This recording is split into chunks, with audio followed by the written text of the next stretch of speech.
Hey! Tambala na!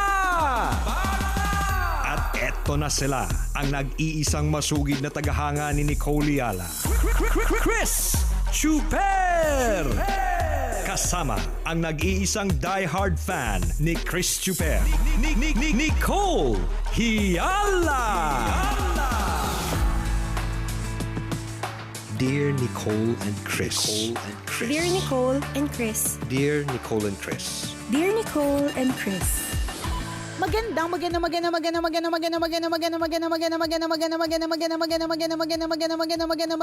morning! Luzon, Visayas at Mindanao, Metro and Mega Manila. Hi, partner!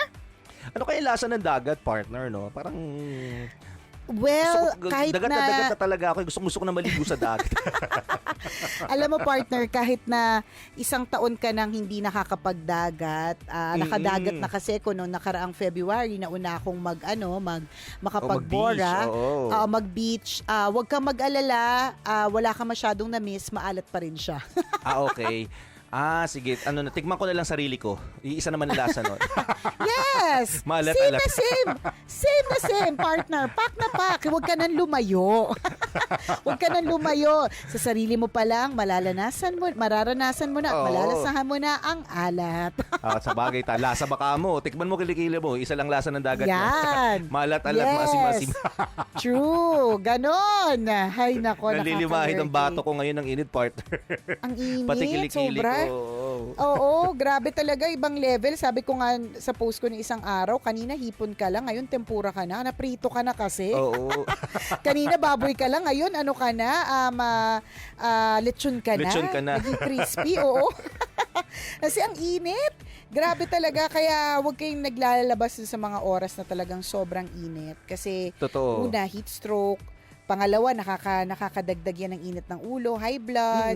Ayaw natin mangyari yan, yung mga ganyan Totoo klase yan. mga So, eksena. worried Tsaka ingat nga po ako doon sa tayo. mga kaibigan kong plastic. Sabi ko nga, huwag kayong maglalabas please. Correct. Please, huwag kayong lalabas. Wag. Oo. Matutunaw. Matutunaw sila. I'm so afraid. Afraid much. Ay, nako, kalurke. But anyways, I hope you're having a great day. I hope hindi masyadong mainit ang ulo ng mga tao sa bahay ninyo. I hope that everyone is safe and I hope that everyone is healthy. Sana'y walang tinamaan ng COVID. Tama. Basta walang hindi maayos ang nararamdaman. I hope that everyone is safe. Yes, naman ang yun yung mahalaga. magandang maging natin, mindset mga kaibigan. Kasi minsan sa sobrang dami, hindi magagandang nangyayari sa paligid natin. Sobrang affected na tayo, di ba, yung mga kung ano-anong balita na negatibo. Minsan, di ba, mache-champion mo pa sa social media, puro mga negative na videos din. So hanggang sa naapektuhan na tayo, nalulungkot tayo, even nagagalit tayo. So hanggat maaari mga kaibigan, yung mindset natin, tingnan natin sa mga magagandang nangyayari at isang paraan, 'di ba? Isang bagay na pwede mong tingnan is healthy kayo pare-pareho, 'di ba? Kahit sobrang init ng panahon sa labas, ang dami nangyayaring hindi maganda, isipin niyo pag nasa loob kayo ng bahay, sama-sama kayo, 'di ba? Healthy kayo, kumakain kayo ng sabay-sabay, nagkakausap kayo, 'di ba? Pag tinignan mo yung aspetong 'yun, matutuwa ka eh. At makakalimutan mo yung mga hindi magagandang nangyayari sa paligid mo. So learn to appreciate today mga kabisyo. Umpisahan mo yan sa bahay mo, umpisahan mo yan sa pagtingin sa family members mo. If you're all A-okay, then bagay na sobrang dapat mong ipagpasalamat ngayong umagang ito. Correct. Naalala ko lang tuloy isa nating tambalanista, speaking of pagpapasalamat. Minsan talaga ang mga tao, binigyan na nga sila, hindi pa sila nagpapasalamat, tumitingin pa sila sa blessings ng iba. Katulad din sa nating tambalanista, sabi niya, Dear Nicole and Chris, tambalanista niyo po ako since 2011. Finally, I had the courage and I have decided to ask for my girlfriend's hand in marriage. So, Wow. 3 weeks ago, ako po ay nag-propose sa kanya. At we have decided na sana pag natapos ang pandemic, kasi we are a big clan, we hope na makapagpakasal kami next year. Ang issue ko ngayon is not really the engagement. Ang issue ko ngayon ay yung aking fiancé na kino-compare ang singsing niya sa singsing ni Ellen Adarna. Alam mo, partner, nung nabasa ko to, tawang-tawa talaga ako. Nag-away, sabi niya, nag-away kami kasi inaway niya ako. Bakit daw yung bato ko ay maliit kumpara sa bato ni Ellen Adarna? Gusto kong sabihin sa girlfriend ko na hindi naman niya kasi kamukha si Ellen Adarna. Oo. Buti na lang hindi mo sinabi, friend. Pero Oo. syempre, hindi ko sinabi. Wala lang, nakakasama lang din ang loob na bakit ganon? Hindi na lang magpasalamat na at least ikakasal din naman siya. Pare-parehas lang naman yon. Tama. Oo. Wala lang, gusto ko lang i-share. Natatawa po ako na naiinis. What are your thoughts on this? Ayan. Alam mo, kanya-kanya talaga tayo ng bato. Isipin mo malaking bato ng singsing ni Ellen Adarna, ikaw na malaki yung bato mo sa tiyan. Tama. Kaya mo lagi ka binabali sa usaw. So meron ka na Correct. malaking bato, huwag kang mag-alala. Woo! UTI pa more. Oh. Tsaka kasing tigas ng bato yung ulo ng girlfriend mo, di ba? Oo, Ganun, di ba? ganun talaga yon. Alam nyo, parang katulad lang yan, naalala ko na naman yung kaibigan kong Becky na nag-work sa salon. Sabi niya sa akin, friend, ma'am, shmare, Nicole, kapag ka nasa ere ka naman, sabihin mo naman sa mga tao, remind mo sila na kapag ka magpapagupit sila at gusto nila gupit na parang artista, huwag silang magreklamo kung hindi nila magiging kamukha yung artista. Kunyari, gupit ni Oo. Jenilyn Mercado, gusto nila, tapos nagulat sila, bakit hindi sila maganda? Eh, hindi naman nila talaga kamukha si Jenilyn. Doon na tayo sa totoo. Wala lang, naalala ko lang yung Becky friend kong yung partner. Kasi dito sa eksenang to, na sinabi nung lalaki na wag kang magreklamo, hindi naman malaki yung bato mo, kasi hindi mo naman kamukha si Ellen Oo. Adarna. Nakakatawa Tama naman, lang. oo. Di ba? Tama May naman. medyo may point. Kaya lang, syempre, buti na lang hindi mo sinabi. Kung hindi, nako, hindi mo walang kasal na matutuloy. Di ba? Cancelled lahat. Nako, buti kaloka. hindi mo sinabi, kundi lalabas ka ng salon na may tarak na gunting yung mata mo.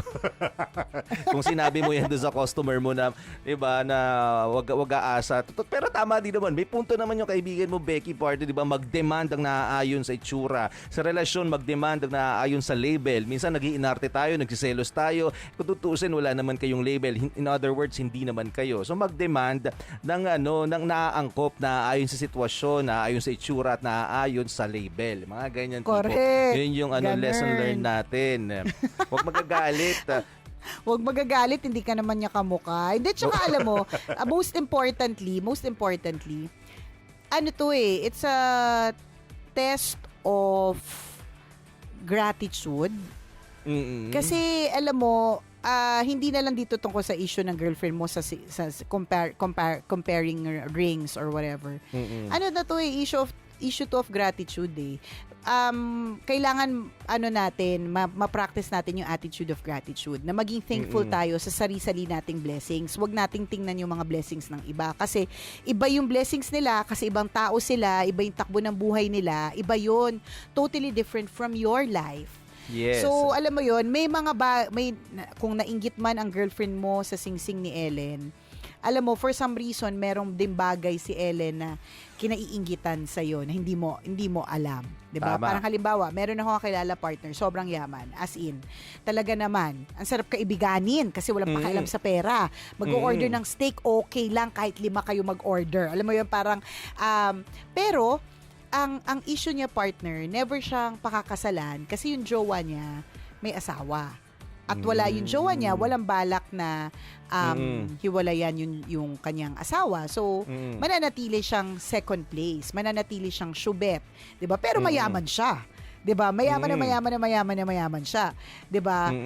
So, kung ako minsan naiisip ko, grabe, bakit siya ganyan kayaman, wala na ba siyang problema? Pero kung tutuusin, isang araw sinabi niya sa akin, alam mo, naiinggit ako sa iyo. Na ikinagulat ko ng gusto partner kasi what's in it na mainggit ka sa akin?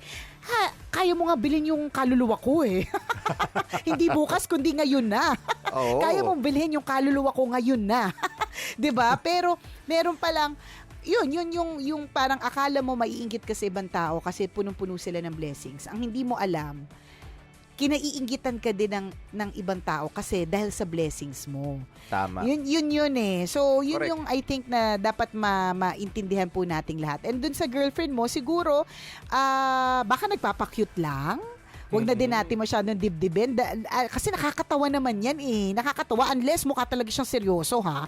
Medyo nakakatakot yan kung seryoso siya about it. Pero kung hindi, edi just laugh about it. Sabi mo, hindi ka naman kasing yaman ni Derek eh. Kung kasing yaman ka ni Derek, bakit naman hindi mo siya bibilan ng mas malaking bato? 'Di ba? Bakit naman hindi? Ganun talaga yun. Sana pa joke lang yung delivery, no? At sana hindi niya talaga dinibdib ng seryoso na parang inggit na inggit to the max na bakit ganun? Parang ang pangit, parang gusto mo palabasin talaga na pangit yung singsing na binigay sa ng ng fiancé mo.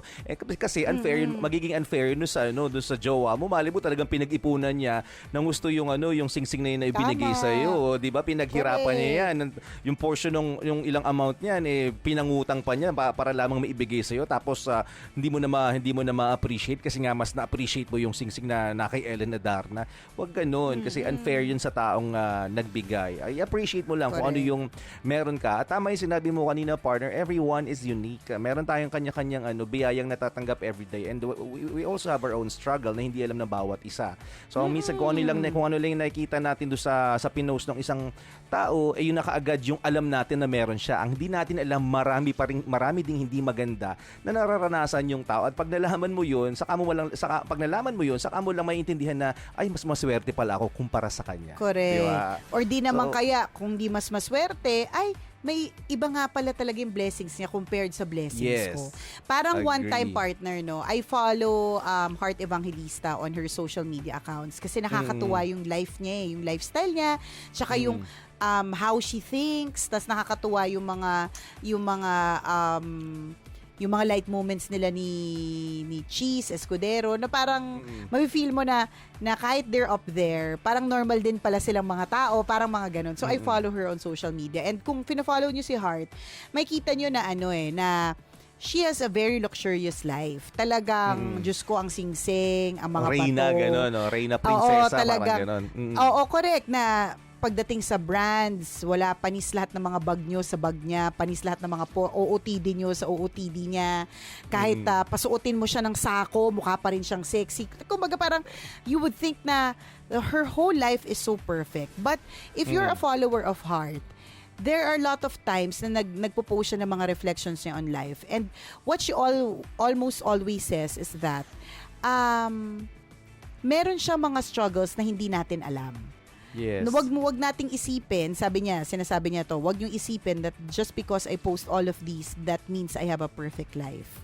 Meron akong mga gusto na hindi napupunta sa akin, or meron akong mga struggles and issues that you know nothing about. And I was also given that chance to hear that yung ganyang klaseng speech niya nung sabay kaming nag-ribbon cutting para sa isang clothing brand sa Pampanga. Tapos live niya yung sinabi na parang, basta sinasabi niya na lahat tayo may kanya-kanyang problema, even myself. Pag yun nga, partner, kapag tinignan mo yung social media account niya, hindi mo maisip na may problema pa si ate girl kasi ultimo bacon niya, Chanel. Diba? Alam mo yun, parang ultimo bread niya, Chanel. Lahat ng, yung swerte, sana all aso na lang kasi yung aso niyang panda, isa ng brand. Diba? So, alam mo yung mga ganun. Pero wag ka. Lagi niya pa rin yung sinasabi na wag yung iisipin na wala akong problema kasi marami. I have struggles and issues that you know nothing about. At yun yung paalala lang sa ating lahat na sometimes we look closely at other people's blessings. Ang hindi nating alam, baka yung problems nga nila are bigger than their blessings Kaya din siguro sila binigyan ng ganong katinding mga blessings kasi ang lalaki din ng mga problema. So, pambalanse ni Lord yun. O sige, ang dami mong problema ha. O sige, damihan ko din yung mga mo.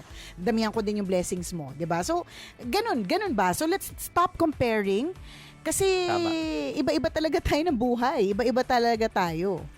Yes, agree. So today, learn to appreciate, mga kaibigan. Iba yung pakiramdam kapag marunong kang mag-appreciate ng bagay sa paligid mo at sa sarili mo. Tama. Isang malaking check ng pink na ballpen. Maraming salamat mga kabisyo sa pagtutok sa amin ngayong oras na ito. Huwag kayong mag-alala. Things will be better. Basta ang importante, sumunod lang sa tamang safety protocols para sabay-sabay na din natin mapaglabanan itong utang na loob na virus na ito. Yan. Ta- Kasi alam ko naman yan. Kaya tayo minsan nagkakaroon ng inggit sa puso kasi may anxiety brought about by COVID eh. Alam mo yon. Kaya Agree. hindi normal minsan yung pag-iisip natin. Kaya gano'n. No? So relax ka lang, chill ka lang, huwag kang mag-alala. Things will be better. Okay? Mamayang 9:00, isa na namang kwento mula sa ating Mahiwagang burnay ang ating mapapakinggan kaya't inyong pakaantabayanan. muli ako po si Nicole Yala At ako naman si Cambio King Chris Chuper. na nagpapaalala. Una, magdasal ka para mabuhay ka. Pangalawa, mag-face mask ka para mabuhay naman ang iba. Yun. Always your number one. SM Radio Station.